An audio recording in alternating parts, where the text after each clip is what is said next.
welcome everyone who's here, and those of you who may be watching this after the fact.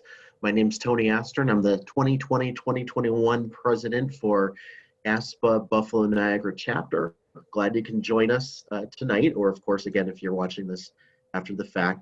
We're here to discuss shaping the future, the U.S. Census 2020. I think this is a very important issue, especially for public administrators. The counts that we have in this very important but very infrequent collection of who is who and where throughout the country makes a big difference, of course, in terms of resources and representation. We're going to learn so much and more about that tonight, and really make this hour, other than the presentation, a pretty relaxed one, an opportunity to ask questions, perhaps things you were afraid to ask, and things you always wanted to find out but were afraid to ask, and more. So we'll keep this pretty open. Depending on the length of things, I may start us off with a few questions, but then certainly from there we'll turn it into a group discussion. If you'd like to ask a question, I would say put it in the chat box. Make a note if you would like to ask it on video, if you'd simply just like us to ask it on your behalf. We'll go either way. You don't have to be on video if you don't want to, if you're camera shy.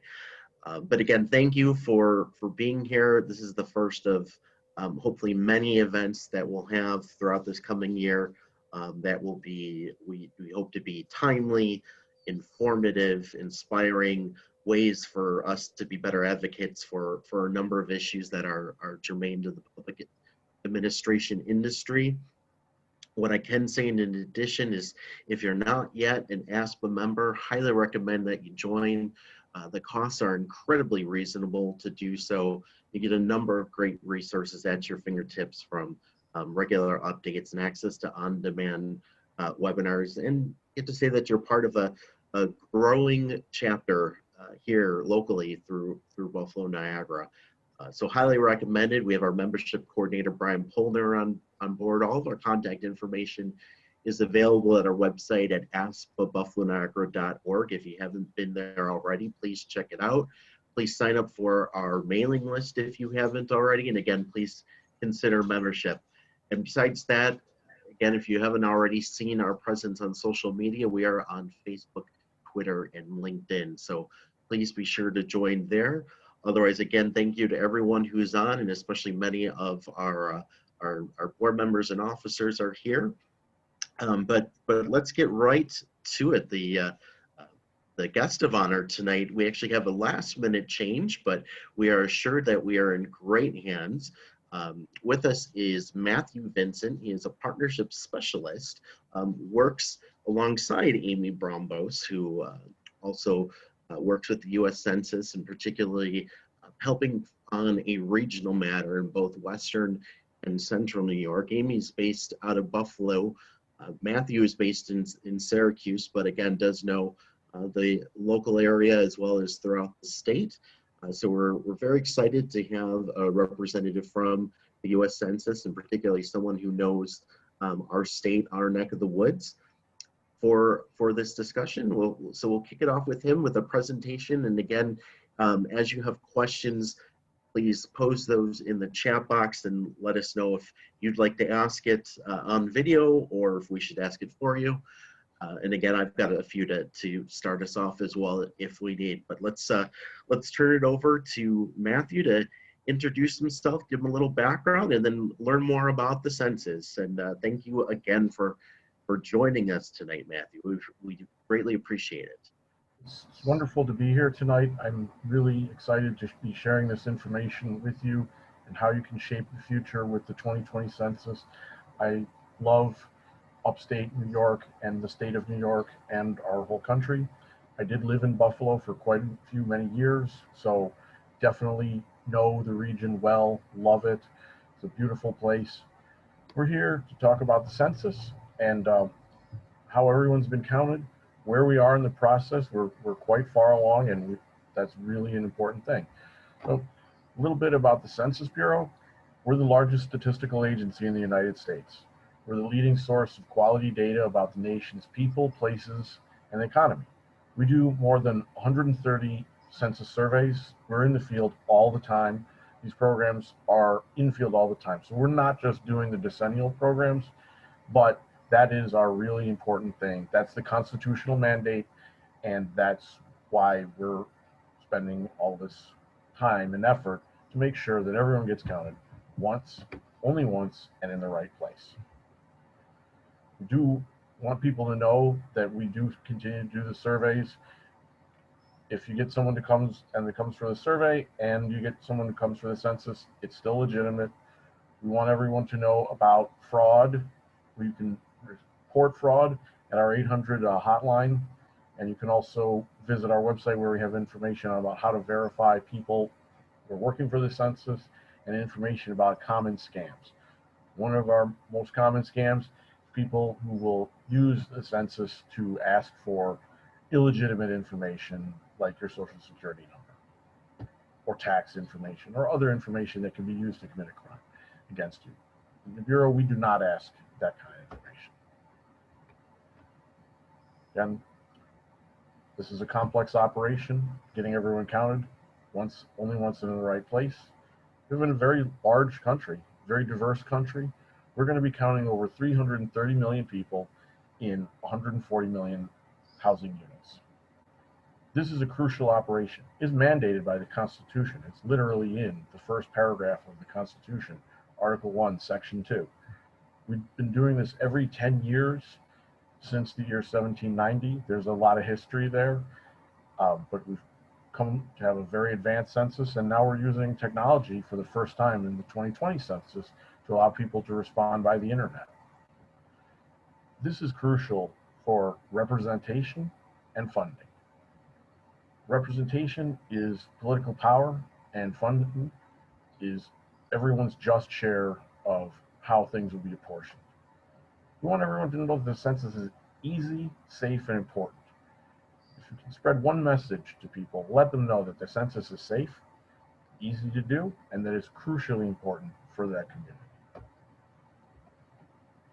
Why is the census so important? It determines the number of seats each state has in the U.S. House of Representatives. That's a crucial matter for the way our democracy functions. It defines congressional and state legislative districts so that population is allocated appropriately for each representative. We allocate at least $675 billion in federal funding each year based on the census.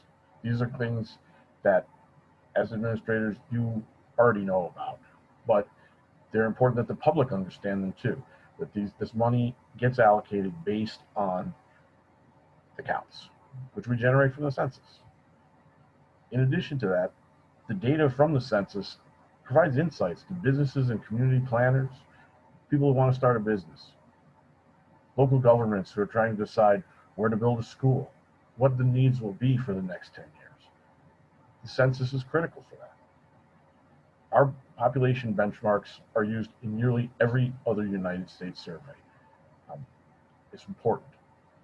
That research data, to have those benchmarks, gives us the numbers we need. Census is safe. We never publish any information, names, addresses, coordinates, telephone numbers. We collect this information only to produce statistics. Personal information collected by the Census Bureau cannot be used against anyone by any government agency or court. We're sworn to uphold this duty for life, even after we've long left the census. If you should violate the Title 13, that's a serious federal crime. We are very serious about this, and anyone violates this confidential oath is subject to severe penalties, including a federal prison sentence of up to 5 years, a fine of up to $250,000, or both. Take it very seriously. 2020, there's 4 ways that people respond. People can respond online, by phone, with the paper forms, and of course, those who don't follow up, we'll visit them with an enumerator. personal visit by a census employee at the housing unit. We ask simple questions: name, age, date of birth, race and origin, whether you're of Hispanic origin, the relationships to you and the other house members in your household, uh, and tenure. That's what kind of housing situation you're in, whether you rent or your own. Um, we never ask for social security numbers. We never ask for money or donations. We are a completely apolitical organization. We never ask any political questions. We never ask your bank or credit card information. Nothing like that is ever asked. This year, we're having our most robust language support program ever. We are supporting 12 languages plus English in online and by phone. That's over 99% of households in the United States speak one of these languages. Now, of course, we work with partners to help people get counted who speak other languages. In Syracuse, we have a great many people who speak Nepali and are from Nepal, and we've engaged partnership to help get those people counted. We have a variety of a list of different numbers. Any caller who calls in these different numbers for their language will immediately be speaking with someone in that language.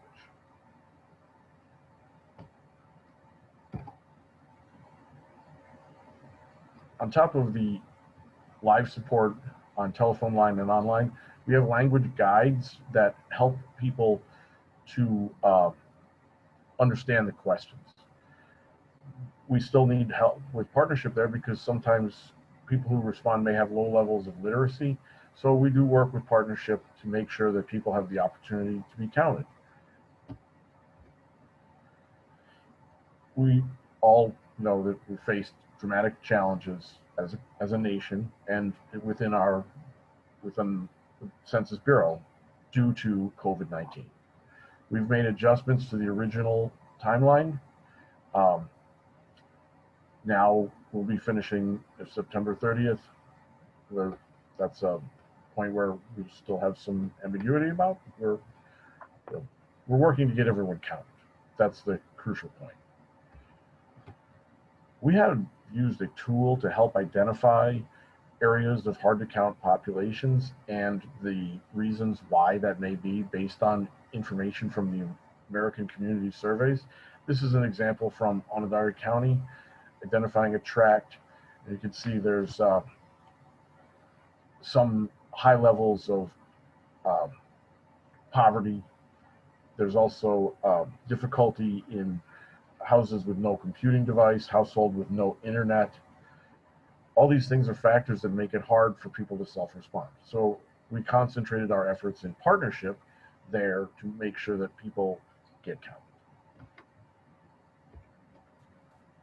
We have a large number of information available. Rome is actually also a publicly available tool, but we have a number of publicly available mappers to help people understand the progress of the census, where we are, and where we need to continue our efforts.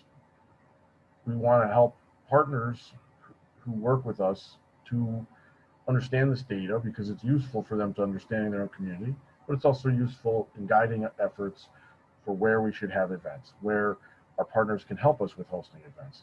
In the city of Syracuse, we've done a tremendous amount of that working with the mayor's office, who had a aid to help with this. They dedicated a lot of resources, and it's been important. It's really helpful to have partners who are highly invested in this, and we appreciate that. We appreciate that very much. We are still continuing to recruit. We are retaining our staff. Anyone can go online and apply for census jobs, 2020census.gov jobs, one easy application.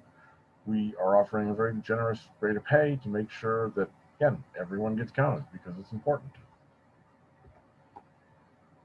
We feature a program to get census data in the hands of data users. This is a free resource to you. We help teach the public how to access our data through workshops, training sessions, webinars, and we'll even help with data survey and inquiries from the public. We want people to be using this data. All the tools are available at census.gov, and we encourage everyone to use them because they're very valuable resources for mapping and data for communities.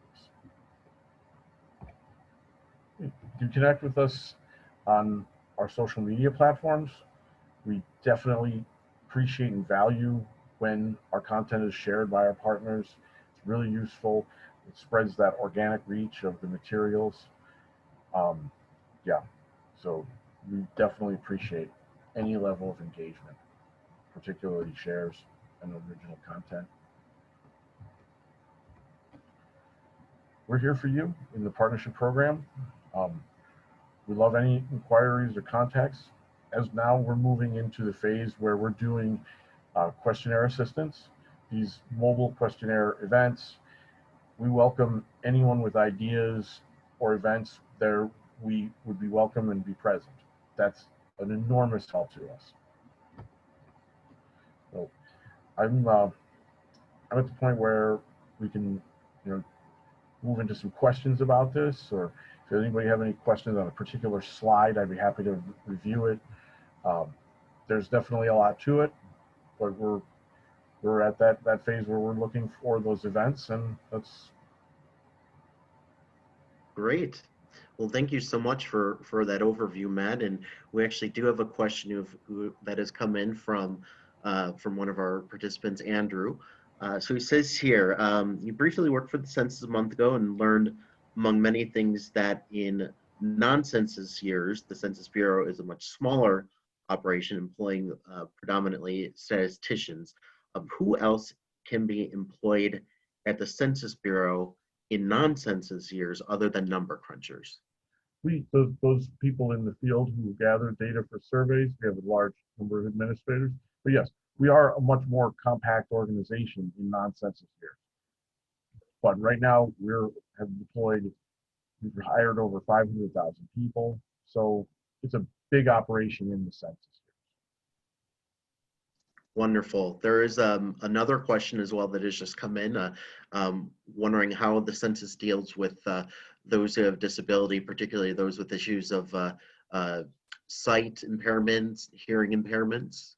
We have we support a number of systems for having access for the blind and those with hearing impairments.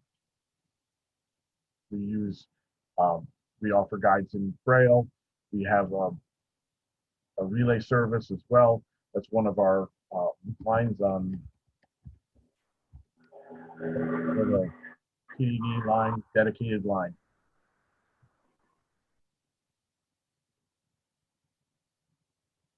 Okay. A couple questions I have as well.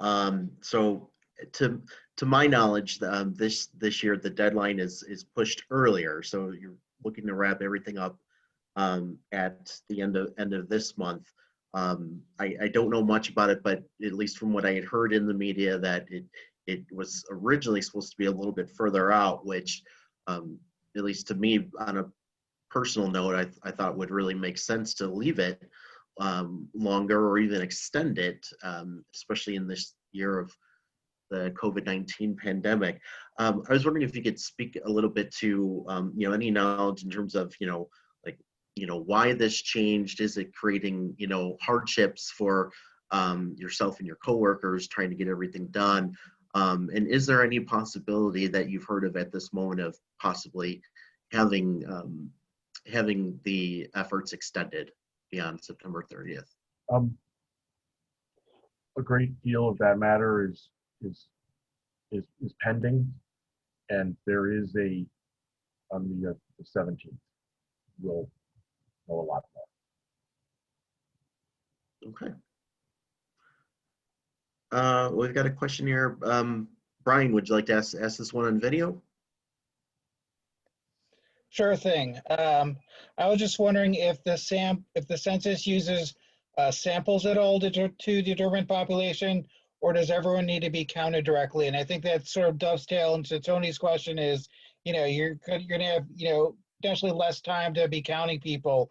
Can't you just use a sample to sort of get a really good approximation, or do you have to ask everyone directly and get their information directly? We use sampling techniques in the American Community Survey, but the census is the census. We enumerate the entire country. It's everyone residing in the country, and that's what's specified in the Constitution. Okay. I'll piggyback off that actually a little bit because I follow the city of Buffalo and the mayor through Instagram. They're actually doing quite a bit in terms of the census and giving really daily, if not multiple times a day, updates on where they stand and their participation numbers. So I guess I was always curious to know, how is it that they even know what constitutes 100%, and also what happens if they don't reach 100%? That's based on our estimates, which we use. That's, as I showed in Rome, so we're doing everything we can in the operation to not have anyone be uncounted. We do not want any undercount. So how we're handling that is we're making sure that everyone has the opportunity to be counted, and that our operations in non-response follow-up are robust and vigorous. Gotcha. In addition to that, talking, kind of piggybacking a little bit more on a question from Chris with the disabilities and sight and hearing impaired, I was also curious to know in terms of if you could speak a little bit to the challenges of trying to count the hard to reach people. So whether it's those who are homeless, immigrants, whether they be legal or undocumented. Tell me a little bit about how that affects the work that you and other census trackers have to undertake. That's a really great question.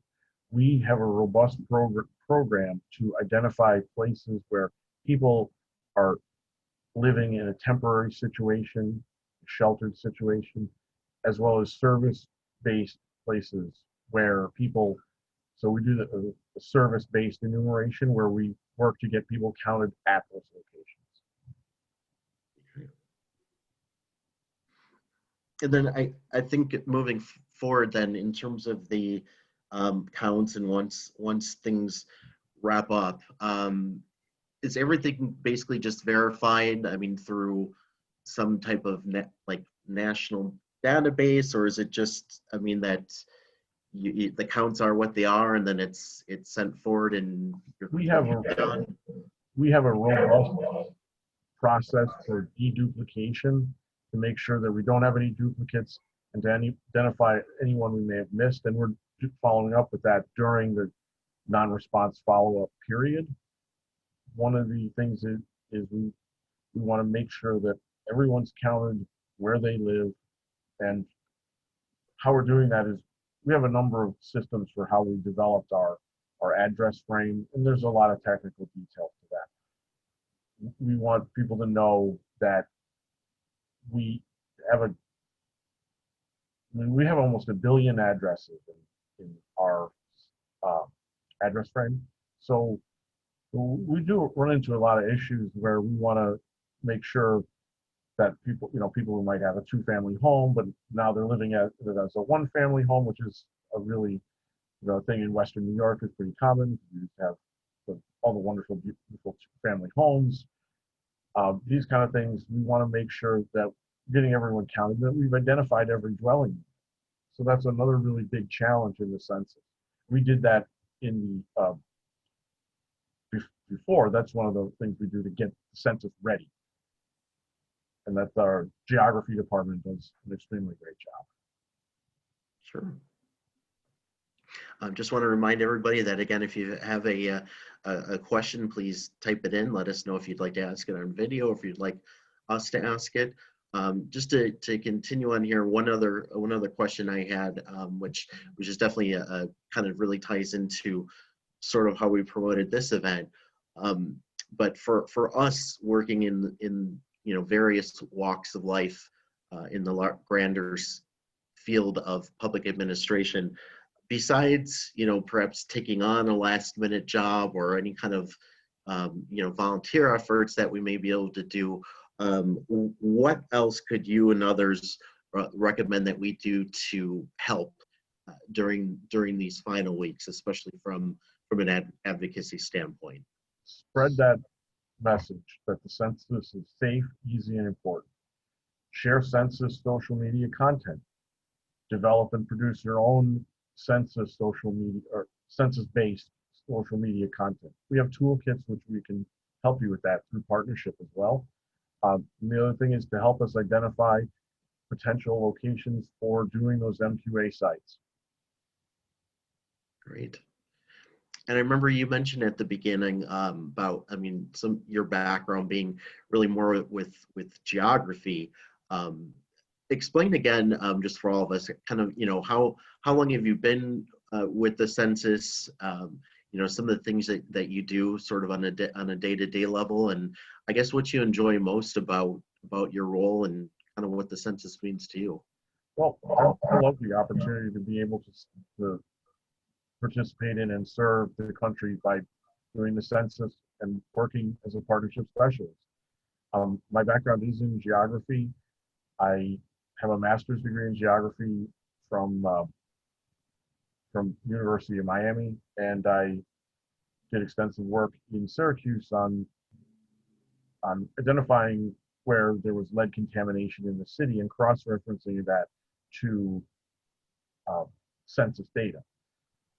That involved a lot of GIS work. I came into this job with the ability to explain what's happening with the census so that people are aware of the facts. I also have a background as a professional researcher. Great. All right. Well, thank you very much. At this time, just to kind of keep things rolling, and we'll just open it up. If anybody has, we do have one other final question here that has just popped in, and I don't see an indication, so I'll read it. It's again from Chris. How much are GIS systems being used by the Bureau, and is that likely to be more important going forward? The use of GIS is extensive by the Census Bureau, and we also produce and publish a number of data products that are available for you to use. These are the thematic maps in Tiger. There's a lot of data available from the census that's for the American public to use, and much of it is obviously best used in a GIS. Gotcha. I also had seen kind of leading up to this event, the terminology used of complete count committees. Wondering if you could tell us a little bit about that. Is that new for 2020, and how is that working so far? We've had complete count committees in previous censuses. It's a process by which organizations and governments can collaborate through forums and meetings to come up with ideas to help promote the census and to serve in partnership with the census so that our efforts are coordinated and effective. If anyone's interested, we have a complete count committee manual on the PDF. I can send that to anyone who wants it. It's also available on our website. Oh, that'd be great. Yeah, and in fact, afterwards we can actually include a link to that. That's just available through the National 2020 Census site, correct? I will send your email, so I make sure I'll send it to you as soon as possible. Perfect.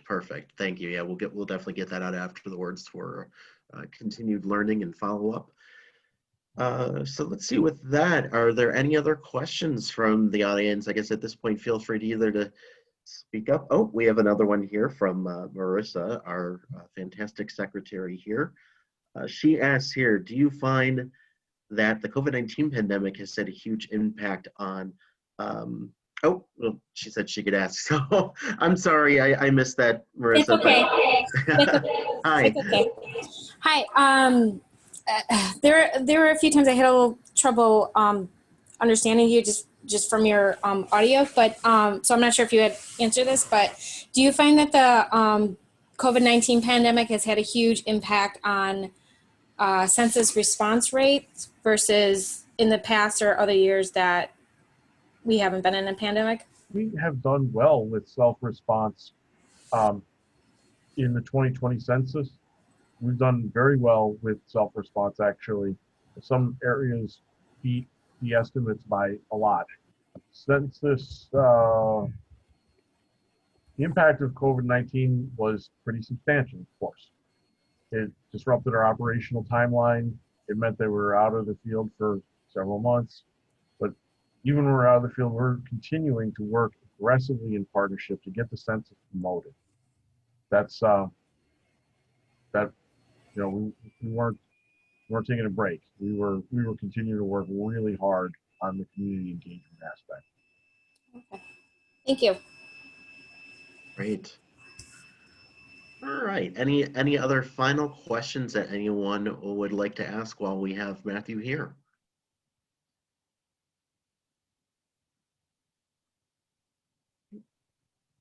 Okay. Well, that is perfectly fine, and we are definitely under the guise that we may not need the entire hour, and sometimes it's better if you've got everything nice and compact, and we've had plenty of time for discussion, so that's great. Matthew, thank you so much for filling in, first and foremost for Amy last minute, and secondly, even more so for the work of you and your team for such an important and critical endeavor. We're happy that you've taken some time out of your busy schedule tonight to connect with us, and certainly all of us in the roles that we have are very closely connected with public service. We want to do all that we can to better understand what is happening and what we can do to help. So thank you. Please keep in touch. Let us know if there's anything we can do. We will do likewise. But really, other than that, thank you. And I guess before we completely wrap up, just wondering if you have any questions or comments for us. I want to say thank you so much for that wonderful comment. We appreciate all the work you've been doing to support the census. We know your organization is a strong partner, and your members are too, and that's really important to us. We appreciate it. We value you and your time. Thank you for the wonderful introduction, and you've been a great host. Thank you. Again, thank you, and really, it was a pleasure to have you tonight. Again, for everybody who's there, and anybody who's listening to this after the fact, again, if you're listening to this after the fact, then you know that we've had this posted at our social media sites. But that is certainly what we'll be looking to do from here, is to have it on our website and through a YouTube link as well. Beyond that, again, just please continue to stay posted for any updates, especially through our social media pages on Facebook, Twitter, and LinkedIn. Please join us there if you haven't already, and encourage others to do so. Stay tuned for more great and timely events. Of course, if we can get creative and be safe to do so, we will do more than just this interactive Brady Bunch-like boxes here on Zoom. But until then, we'll do it safely. We'll stay connected this way. Sign up for ASPA membership if you're not already an ASPA member. Tell others, especially students who are in the field. The rates are incredibly low if you're a student or even a new professional within the first 3 years. Just an incredible value for everything that you get, the camaraderie, the networking, etc. So spread the word on that. We know it's challenging right now with the pandemic to reach out, but certainly, I again thank all of you for being here. Good crowd, especially for a Monday night. And other than that, visit aspabuffaloniagara.org. Reach out to any of us if you have ideas for future programming or any other questions in general. In the meantime, in the spirit of this event, again, if you haven't filled out your census data already, my goodness, please do so. Encourage others to, and remember that there is work available through the census, ways to volunteer, and at the very bare minimum, keep spreading the news through your social media networks that this is safe, this is easy, this is fast, and it's critical. So with that, let's sign off for tonight. Thanks again, everyone. Stay safe, Be well, and we'll see you soon.